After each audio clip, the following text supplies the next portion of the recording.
In this video, we're going to be looking at how to pull website URLs out of a list of email addresses in Excel. Luckily, Excel makes this really easy to do, so let's get started. In column A, I've got my email addresses listed out. And in column B, I'm just going to add a new heading, call it website, and then I'm going to go down to my first row of email addresses. I'm going to hit the equal sign, and I'm going to start typing text after.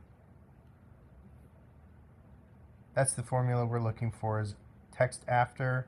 It's going to open up like that, and the first thing we need to do is select the cell with the first email address. In my case, that's A2, and then we hit a comma, and then a quotation mark, and then the @ symbol, another quotation mark, and we're going to close that with the parentheses and hit enter, and it should pull that first website URL over into column B just like that.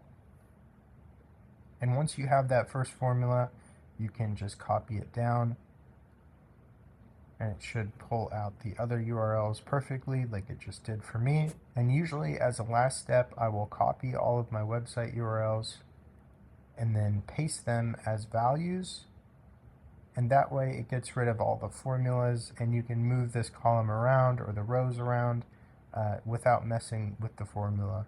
And that's it. If you found this helpful, please subscribe, because I'll be making more Excel tutorials just like this.